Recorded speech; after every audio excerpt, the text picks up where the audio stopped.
لالچ میں آ کے ایک ایسے انسان سے شادی کر لی میں نے جو مجھے پیار ہی نہیں کرتا تھا۔ اس میری ماں اور میں ایک بڑے گھرانے کے اندر کام کرا کرتے تھے۔ میری عمر کم تھی اور ان کی بیوی کا انتقال ہو چکا تھا۔ پورا دن ہم ان کے گھر کا کام کرتے، کھانا بناتے اور نئے نئے طریقے کی عورتیں آیا کرتی اور جایا کرتی۔ ان کی ایک بیٹی تھی جو بڑے ناز و نخروں میں پل رہی تھی اور میں اس کے گھر کا کام کرتی اور اس کی بیٹی کو دیکھتی کہ وہ اپنی بیٹی کے کیسے نخرے اٹھاتے ہیں۔ تھی تو میں بھی ان کی بیٹی کی عمر کی، پر کہتے ہیں نا کہ انسان کے اندر جب لالچ آ جاتا ہے تو وہ عمر کا کوئی تقاضا نہیں دیکھتا۔ وہ یہ دیکھتا ہے کتنا پیسہ ہے، کتنی دولت ہے۔ وہ عمر کو نہیں دیکھتا، وہ یہ نہیں دیکھتا کہ انسان اچھا ہے یا برا۔ میں بھی ایسی تھی۔ میں نے بھی یہ نہیں دیکھا کہ میری عمر کیا ہے۔ جب وہ عورتیں رنگ برنگی آتی ہیں اور میں دیکھتی تو میں بھی سوچتی کہ یہ گڈی کی گڈی لے کے جاتی ہیں، آخر کیوں لے کے جاتی ہیں؟ مجھے نہیں پتہ تھا وہاں رات کے اندھیرے میں کیا ہوتا تھا۔ مجھے تو یہ پتہ تھا کہ یہاں عورتیں آتی ہیں اور گڈی کی گڈی لے کے جاتی ہیں، اور کئی بار تو ایسا ہوتا ہے کہ دو گڈی ہاتھ میں ہوتی تھی ان کے نوٹوں کی اور وہ چلی جاتی تھی۔ بیٹی کو وہ کھلے پیسے دیتے تھے اس طرح سے جیسے کہ کوئی کاغذ برسا رہا ہو۔ دولت نے پورے گھر میں بسیرا کر رکھا تھا۔ فیکٹری پہ فیکٹریاں چل رہی تھی، نوکر چاکر بے تعداد تھے، اتنے گھر کے لوگ نہیں تھے جتنے گھر کے اندر نوکر تھے۔ سب نوکر اپنے آرام سے زندگی کاٹ رہے تھے۔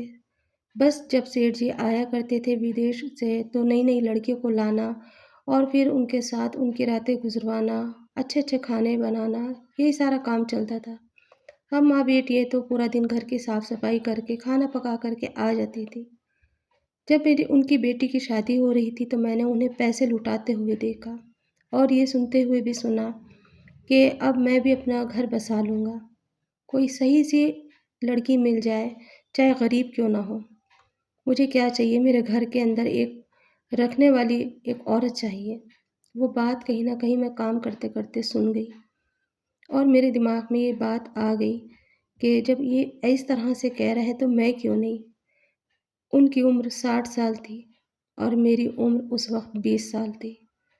میری عمر کا کتنا بڑا گیپ تھا یہ آپ سمجھ سکتے ہیں، پر لالچ۔ مجھے ان سے محبت نہیں تھی، مجھے ان کی دولت سے محبت تھی۔ میں چاہتی تھی یہ سارے عیش آرام، یہ ساری چیزیں میری ہوں۔ وہ کبھی مجھے اس نظر سے نہیں دیکھتے تھے۔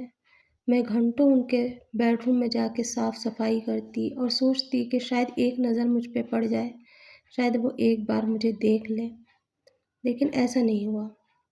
میں ان کے کام کرتی رہی اور وقت گزرتا رہا۔ ان کی بیٹی کی شادی ہوئی، بڑی دھوم دھام کے ساتھ انہوں نے اپنی بیٹی کو رخصت کرا۔ ڈائمنڈ کے سیٹ اور جو ان کے کپڑے تھے وہ ڈیزائنروں سے ڈیزائن کرائے گئے۔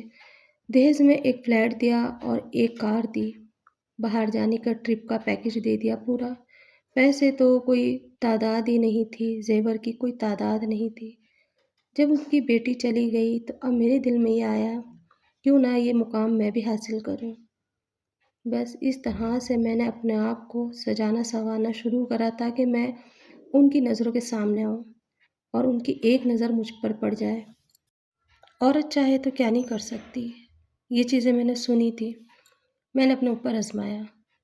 ایک رات میں نے اچھی طریقے سے اپنے آپ کو سجایا سنوارا، خوشبو میں اپنے آپ کو معطر کرا اور چلی گئی میں سیٹھ جی کے کمرے میں اور جا کے میں کھڑی ہو گئی۔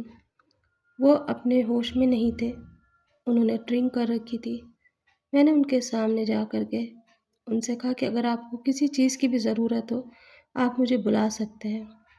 انہوں نے مجھے اوپر سے نیچے تک دیکھا اور پھر کہا اس وقت تم روم میں کیوں آئی ہو؟ جاؤ اپنے کمرے میں جاؤ۔ میں اپنے کمرے میں آ گئی لیکن ایک لفظ کہہ کر آئی کہ جب بھی آپ کو ضرورت ہوگی آپ مجھے بلا لینا۔ بس اس دن تو کوئی بات نہیں تھی۔ ان کے گھر میں ان کی ایک بوڑھی ماں تھی جو بیٹھ اٹھ نہیں سکتی تھی، وہ ہر وقت چارپائی پہ لیٹی رہتی۔ انہی کی وجہ سے انہوں نے ہمیں رات کے لیے رکھ رکھا تھا۔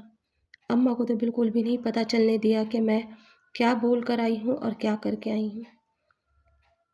اماں کی ایک عادت تھی، اماں انسانوں کو بہت جلدی پہچان لیتی تھی۔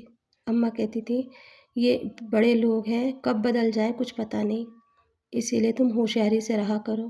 اماں بہت کوشش کرتی تھی کہ میں ان کے سامنے بالکل نہ جاؤں، اور میں پوری پوری کوشش کرتی تھی کہ میں ان کے سامنے جاؤں، لیکن اس وقت جب اماں نہ دیکھیں۔ ان کی اماں کے پاس میں جب رہ رہی تھی، ایک دن ان کی امی نے کہا کہ تمہارا نیک نصیب ہو، تم بہت خدمت کرتی ہو، کاش میرا بیٹا شادی کر لیتا اور بہو آ جاتی۔ جب سے میری بڑی بہو کا انتقال ہوا ہے، یہ گھر سونا سونا ہو گیا ہے۔ میں نے ان سے کہا کہ آپ اپنے بیٹے کی شادی کیوں نہیں کراتی؟ وہ کہنے لگی کہ کون کرے گا، اس کی عمر بھی اتنی آ گئی ہے۔ میں نے ان کے سامنے اشارتاً کہا اگر آپ چاہیں تو میں کر سکتی ہوں، پر میری امی کو نہیں پتہ چلنا چاہیے۔ وہ میرا منہ دیکھنے لگی اور کہنے لگی بیٹے تمہاری عمر میں میرے بیٹے کی عمر میں بہت فرق ہے، ابھی تمہاری عمر ہی کیا ہے؟ میں نے کہا عمر سے کوئی لینا دینا نہیں، بس انسان اچھا ہونا چاہیے۔ میرے دل میں تو لالچ تھا، انسان کو اچھا کہنا تو ایک بہانہ تھا۔ بس اس دن میری امی کو انہوں نے اماں کو بلا کے کہا کہ میں اپنے بیٹے کا نکاح تمہاری بیٹی سے کرانا چاہتی ہوں، کیا تمہیں منظور ہے؟ میری امی نے فوراً منع کر دیا اور میں نے ہاں کر دی۔ میں نے کہا امی مجھے کوئی اعتراض نہیں ہے، اگر یہ شریعت میں ہے تو میں کر سکتی ہوں۔ میری امی میرا منہ دیکھتی رہی اور کہا بیٹا کل کو پچھتانا نہ پڑ جائے، یہ بڑے لوگ ہیں، کب انسانوں کو یہ ایسے بدلتے ہیں جیسے کپڑے بدل دیتے ہیں۔ میں نے کہا کوئی بات نہیں، مجھے یہ ساری چیزیں چاہیے اماں، میں ان ساری چیزوں کے خواب دیکھتی ہوں۔ اور اس طرح سے اس سیٹھ سے میرا نکاح ہو گیا۔ نکاح ہونے کے بعد میں باقاعدہ دلہن اسی طرح سے بنی جیسے کوئی جوان لڑکے کی دلہن بنتی ہے۔ بہت بڑے ہوٹل کے اندر ہمارا نکاح ہوا، بہت بڑا ریسیپشن ہوا، جن کے میں کل خواب دیکھتی تھی آج وہ میرے سپنے پورے ہو گئے۔ سیٹھ نے کسی چیز میں کمی نہیں کری اور مجھے اپنے گھر کی مالکن بنا دیا۔ کل تک جو نوکر میرے ساتھ کام کرتے تھے وہ آج میرے ہاتھ کے نیچے کام کرنے لگے۔ میں اپنی زندگی پہ اپنے اوپر رشک کرنے لگی، اپنی قسمت کو بلند سمجھنے لگی۔ شروع میں سیٹھ بہت اچھے سے رہے، جو کہ میرے شوہر تھے، آنا جانا ہر چیز کا ٹائم سے کرنا۔ ایک مہینہ انہوں نے میرے ساتھ بہت اچھے سے بتایا، دوسرے مہینے وہ فوراً چلے گئے اور مجھے نوکروں کے حوالے کر گئے کہ یہاں سب ہے، ان کی دیکھ بھال کرو اور امی کے پاس رہو۔ وہاں سے جب وہ آئے 15 دن میں تو وہ بہت بدلے ہوئے تھے، ان کا مزاج بہت بدلا تھا۔ خیر مجھے کیا لینا تھا، مجھے تو پیسوں سے مطلب تھا، لیکن اس کے بعد میں رفتے رفتے بہت سارے رنگ سامنے آنے لگے۔ انہیں میرے ساتھ میں جو راتیں گزارنی تھی وہ تو گزر چکی تھی، اب انہیں مجھ سے کوئی اتنی دلچسپی نہیں تھی، میں صرف ان کی امی کی دیکھ بھال کرا کرتی۔ پارٹی وغیرہ میں جاتے تو میں کہتی میں بھی آپ کے ساتھ چلوں گی، تو وہ کہتے باہر اور عورتیں ہیں میں انہیں لے جاؤں گا، میں نے جس کے لیے شادی کی ہے تم ان کا خیال رکھو، میری ماں کو خوش رکھو، کیونکہ یہ نکاح میری ماں نے اپنی مرضی سے کرایا ہے، میری کوئی مرضی نہیں تھی اس کے اندر۔ ایک تو تمہاری عمر کم ہے اور جب میں تمہیں کہیں لے کے جاتا ہوں ہر کوئی مجھے باپ بیٹی کی جوڑی کہتا ہے۔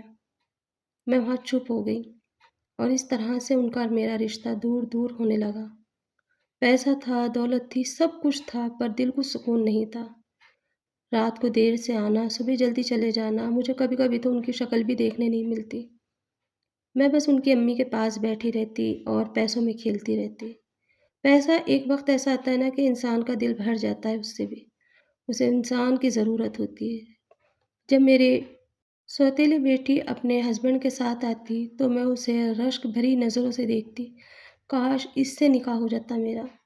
اب میرے دل میں پھر لالچ، اس سے نکاح ہو جاتا تو میری جوڑی بھی اچھی ہوتی اور میں پیسوں میں کھیلتی، پر اپنی اوقات نہیں جانتی تھی میں کہ میں کس اوقات کی ہوں، میں کتنے چھوٹے گھر کے طبقے سے ہوں، لیکن لالچ نے میرے دل کے اندر ایک جگہ بنا رکھی تھی۔ اب میں اسے اس نظر سے دیکھنے لگی تھی جس نظر سے میں اپنے شوہر کو دیکھتی تھی۔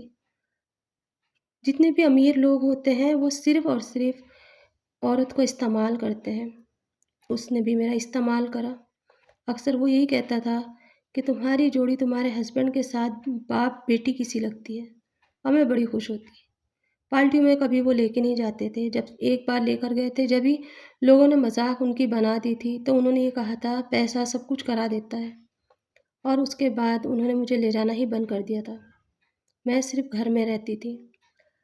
میرا جو سوتیلا داماد تھا وہ کبھی کبھی آ جاتا اور گھنٹوں گزار کے پھر چلا جاتا، لیکن اب میرے پاس میری تنہائی رہ گئی تھی اور ایک گناہ جو میرے ہاتھوں سے ہوا تھا